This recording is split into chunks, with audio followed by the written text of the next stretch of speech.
मिल जाएगी। चलिए जी, बिस्मिल्लाहिर्रहमानिर्रहीम। हम यहाँ पर एक और अफसाने की जानिब पढ़ रहे हैं। ठीक है, तो ये जो है आपके पास इस अफसाने का नाम है बदला। सेकेंडरी क्लास का ही टॉपिक है। इसको लिखने वाले हैं ग़ुलाम रब्बानी आगरू और इनकी विलादत की डेट आपके पास यहाँ मेंशन की हुई है 1933। ठीक है, अच्छा, तो सबसे पहले तो ये बदला का जो पूरा का पूरा ये अफसाना है ये सिंधी ज़बान में था और उसको उर्दू में तर्जुमा करके आपकी दरसी किताब में शामिल किया गया है। पहली बात तो आप ये समझ लीजिए। जो उसको लिखने वाले राइटर हैं, बदला को लिखने वाले राइटर जो हैं उनका नाम है ग़ुलाम रब्बानी आगरू, जो कि सिंधी राइटर हैं, और इसका जो तर्जुमा करने वाले हैं उनका नाम है डॉक्टर हसरत कासगंजवी। तो आपके पास यहाँ पर इसके अंदर इस खुलासे में आपके पास क्या चीज़ बताई गई, ज़रा इसको लेके चलते हैं। ग़ुलाम रब्बानी आगरू ग़ुलाम रब्बानी आगरू की सिंधी कहानी को डॉक्टर हसरत साहब ने जो है वो उर्दू के कालिब में डाला है। उर्दू के कालिब में डाला है मतलब उर्दू में लिखा है, तर्जुमा किया है। आप ऐसे भी लिख सकते हैं कि ग़ुलाम रब्बानी आगरू की इस सिंधी कहानी को या सिंधी अफसाने को जो डॉक्टर हसरत कासगंजवी ने अपने उर्दू में इसको तर्जुमा किया है। अफसाना निगार ने दो नुकात को बुनियाद बनाया है। पहला नुक्ता ये कि मेहनत कश और गरीब तबके की पेशावराना रकाबत, हसद और जज्बा इंतकाम। दूसरे, घोड़े की बेज़बानी, वफ़ादारी और मासूमियत से जुल्म बर्दाश्त करना। और एक और पॉइंट यहाँ पे ऐड करते हैं कि शर के मुकाबले में खैर के नुमाइंदों का सब्र व ज़ब्त और फिर इसका फल यानी नेकी की फ़तह। इन कुछ पॉइंट्स के मैं थोड़ा सा एक्सप्लेन करना चाहूँगा आपको कि क्लास यहाँ पर इस कहानी के अंदर कुछ पहलू हैं। पहले हिस्से में तो यहाँ पर यह बताया गया है कि एक मेहनत कश तबका भी होता है जो कि मेहनत मजदूरी करता है। मेहनत मजदूरी करने वाले वो लोग होते हैं जो कि दिहाड़ी पर्सन होते हैं। ठीक है, सुबह निकलते हैं अपने काम के लिए, धूप में काम करते हैं। ठीक है, और फिर वो अपने गुज़र बसर के लिए पैसा लाते हैं। ठीक है, आजकल वक्त के हिसाब से तो आप लोग ये देख सकते हैं कि आप देखते होंगे रिक्शा ड्राइवर होते हैं। ठीक है, और इसके अलावा जो मिस्त्री होते हैं। ठीक है, और जो लेबर हमारे पास होती है आजकल, वो क्या करती है, वो सुबह के टाइम निकलते हैं और जो रोज़ी उनको मिलती है, हवाई रोज़ी, वो कमाते हैं और फिर वो घर लेके आते हैं। अब उसी में ही उनको अपना गुज़र बसर करना है। ठीक है, हड़ताल हो गई या कुछ और हो गया तो बड़े मसले मसाइल में फंस जाते हैं वो लोग। तो एक मेहनत कश तबके के बारे में इस पूरे अफसाने में बात की गई है। और दूसरा इसमें यह कि एक घोड़े की कहानी इसमें बयान की गई है। ठीक है, घोड़ा जो कि बेज़बान होता है। ठीक है, और घोड़ा वफ़ादार जानवर है। ये तमाम चीज़ों के ऊपर उन्होंने यहाँ पर गौर किया। हम अपनी कहानी का आगाज़ करते हैं कि कहानी के मुताबिक गुलाब को चौहान रईस गौस बख्श का तांगा चलाता है और तांगे और घोड़े का किराया 5 रुपया यौमिया मालिक को अदा करता है।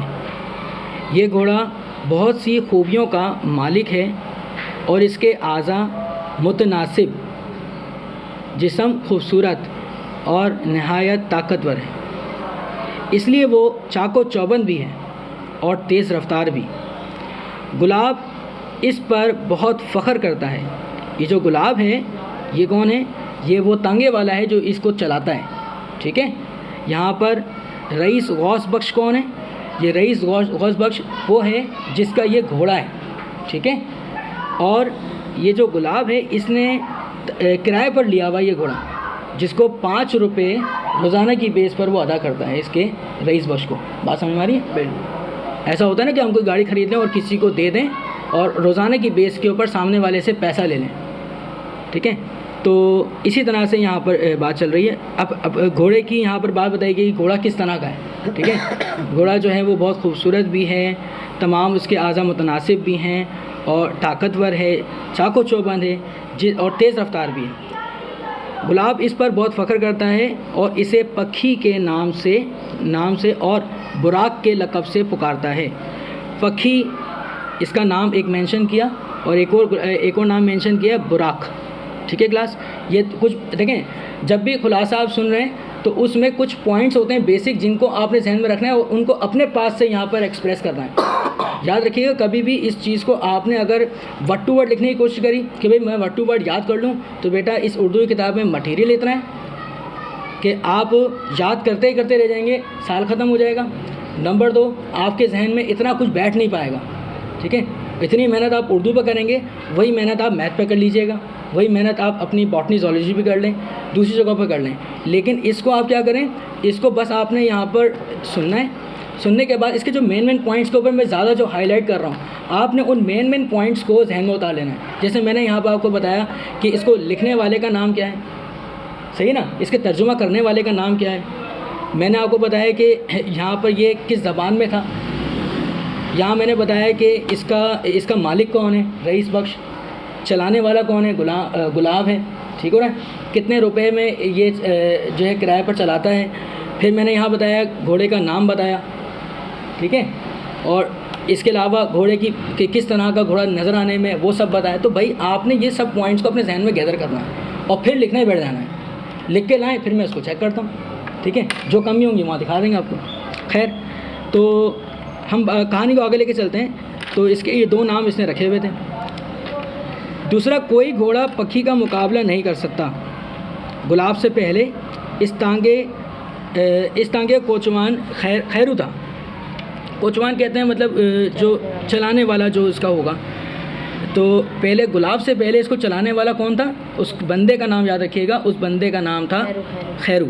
और कोचवान का वर्ड आपको ज़रा मुश्किल लग रहा हो तो उसको लिखिए कि इस तांगे को चलाने वाला, ये भी लिख सकते हैं आप। इस तांगे को चलाने वाला कौन था, पहले खैरू था।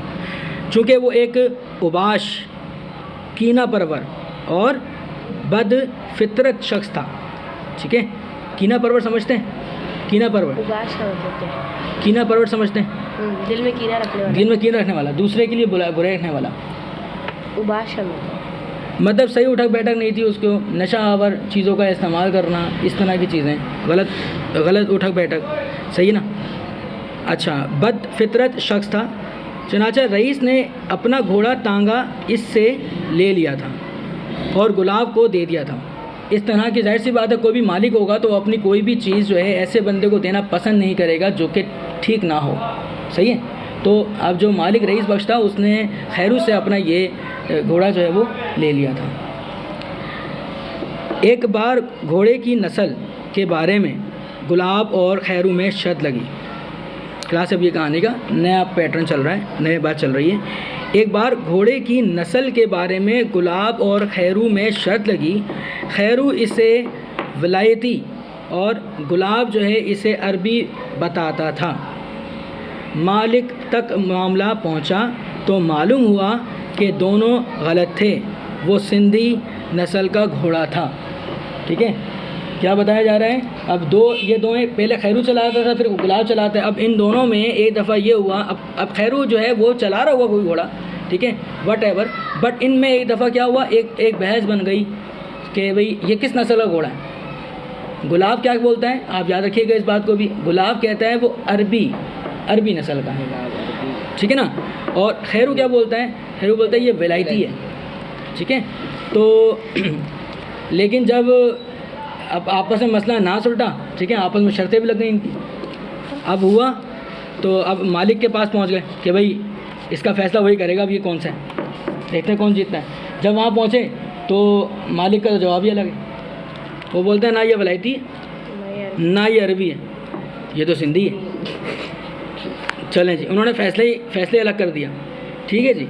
तो आगे चलते हैं। हालांकि ये कोई दुश्मनी करने की बात ना थी, भाई ये तो एक जनरल सी बात है, कोई दुश्मनी वाली बात नहीं। और सामने वाला जो बंदा था उसने भी ज़बरदस्त जवाब दिया है, ठीक है, कि आपस में लड़ भिड़ना है। उसने बोला सिंधी है, तो उसने भी सही बात की। हालांकि ये कोई दुश्मनी की बात नहीं थी, लेकिन खैरू अपनी बात बेवज़न होते देखकर गुलाब का दुश्मन बन गया। एक दुश्मनी तो जाहिर सी बात है ये होती है, एक यानी कि इसमें अब इस चैप्टर में एक बात ये भी बता रहे हैं, स्पॉट ऑफ जेलेसी के बारे में बता रहे हैं कि सामने वाले से जलन, ठीक है। किसी का कोई कारोबार देखकर जलन होना, ये नेचुरल सी बात होती है जो इंसान के अंदर आई जाती है। तो अब जो खैरू था तो पहले से ही इससे जो था परेशान था कि भाई मुझसे घोड़ा लेकर अभी गुलाब को दे दिया है, पहले ही जलन है। अब दूसरी जलन कहाँ हो रही है उसको कि भाई मेरी बात बेवज़न हो गई, जब मैं कह रहा था विलायती है तो ये विलायती बोल देता, हाँ इसने तो सिंधी बना दिया, मेरी बात बेवज़न हो गई, जबकि ये कोई लड़ाई का मुद्दा नहीं है। अब लेकिन फिर भी वो अपनी बात का बेवज़न समझते हुए गुलाब का दुश्मन बन गया और इसके दिल में इंतकाम की आग भड़क उठी, क्योंकि रईस के पास गुलाब को कामयाबी से काम करते देखकर पेशा वाराना हसद, दोबारा देखो यहाँ पे कोटेड भी किया गया है बात को कि पेशा वाराना हसद और रकाबत तो पहले ही से इसके दिल में मौजूद थी। फिर यूँ हुआ कि गुलाब को मियादी बुखार ने घेरा, ठीक है, आ घेरा। तो अब इसको जलन हो रही है, ये सब कुछ चल रहा है। अब कुछ दिनों के बाद गुलाब की तबीयत ख़राब हो गई, ठीक है, मियादी बुखार का मतलब हुआ कुछ दिन के लिए बुखार हो गया। अब बुखार है तो वो जाहिर सी बात है ड्यूटी पे थोड़ी जाएगा। तो जब 1 माह तक वो अपना काम ना कर सका तो खैरू को मौका मिल गया कि वो रईस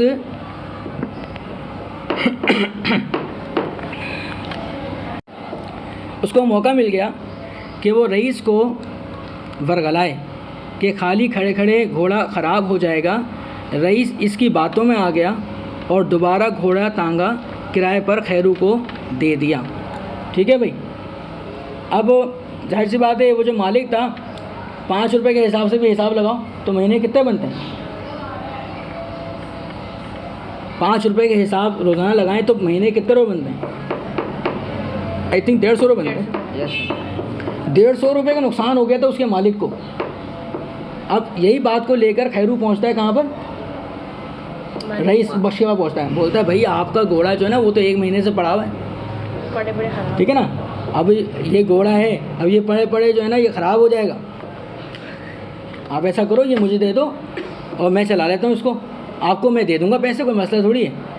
तो ये जो जाहिर सी बात है सामने वाला तो भाई पैसे आते हुए किसी को बुरे नहीं लगते, ठीक है। तो उसने बोला कि चलो ठीक है आप ये इसको किराए पर रख लो। अब खैरू गुलाब से इंतकाम लेने के लिए घोड़े पर जुल्म करने लगा।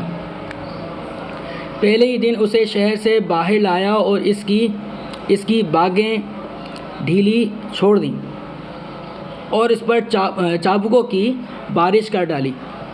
क्लास इन पॉइंट्स को अलग करके अलग पैराग्राफ में लिखें कि भाई अब उस घोड़े के साथ क्या जुल्म हो रहा है। वो इंतकाम जो है ना वो डायरेक्टली उससे नहीं लेगा, किससे, गुलाब से इंतकाम डायरेक्ट नहीं ले रहा है, क्योंकि गुलाब जो है इससे बहुत मोहब्बत करता है, किससे, पक्षी से बहुत मोहब्बत करता है, ठीक है। तो अगर हम किसी से मोहब्बत करते हैं और हमारी उस चीज़ के साथ कुछ गलत हो रहा होता है तो हमारे दिल में तकलीफ़ ज़रूर होती है भाई, ठीक हो ना। तो अब उसने क्या किया, उसने बदला लेने के लिए ये स्ट्रेटजी ली कि उसको नुकसान पहुंचाए। उसकी बागें जो है ना पहले लेके गया एक खुली जगह पर और फिर उसकी बागें जो हैं, बागें मीन्स उसका जो उसकी लगाम जो है ना उसको क्या कर, उसको ढीला छोड़ा और उसको बहुत चाबुक मारे। अब आगे क्या होता है, गुलाब कभी पक्षी को मारता ना था। पक्षी जितना तेज़ दौड़ता खैरू उसको इतना ही ज़्यादा मारता, यहाँ तक कि चाबुक टूट गया और पक्षी की खाल भी जगह जगह से उधड़ गई। जुल्म की इंतहा देखें और छिलने के बड़े बड़े निशान पड़ गए। वो पसीने में शराबोर हो गया, मगर फिर वो स्टेशन लाया और पानी का हौज दिखाया। जब इसने पानी पीने के लिए गर्दन झुकाई तो खैरू ने यजीदी हरकत की। यजीदी हरकत से क्या मुराद हुआ, यजीदी हरकत से, हाँ जैसा वो, हाँ मुहर्रम वाला वाक़या आपको याद होगा, पानी ना पिलाने वाला। तो खैरू ने यजीदी हरकत की कि एक झटके से उसकी लगाम खींच लिया और इसे पानी से दूर ले जाकर खड़ा कर दिया। फिर इसके मुंह पर ज़रबे लगाईं, पेट की खाल उधेड़ी, लगाम हाथ में लेकर ज़ोर ज़ोर से झटके से इसके झटके दिए, जिससे इसका मुंह ज़ख्मी हो गया। इसके घंटों पर, इसके घुटनों पर, सॉरी, इसके घुटनों पर ज़रबें लगाईं। मुंह पे भी ज़रबें लगाई उसने, उसके घुटने, अब उन पे भी ज़रबें उसने लगाई, नुकसान पहुंचा रहा है उसको। जब रेलगाड़ी आई तो वो सवारियां उठाकर शहर छोड़ने गया और इसके बाद रईस के पास पहुंचा। किराए के पैसे निकाल कर इसके सामने रख दिए और कहा कि घोड़ा खड़े खड़े ख़राब हो गया है। रईस ने पैसे वापस कर दिए और कहा कि जो भी कमाओ वो अपने पास रखो, और रईस को तो सिर्फ घोड़े की फ़िक्र है, वो ख़राब ना होने पाए। खैरू ने रकम जेब में डाली और घर आ गया। रात को उसने सूखी घास घोड़े के सामने डाल दी और एक तरफ बाल्टी में पानी रख दिया, और दूसरे दिन पक्षी ने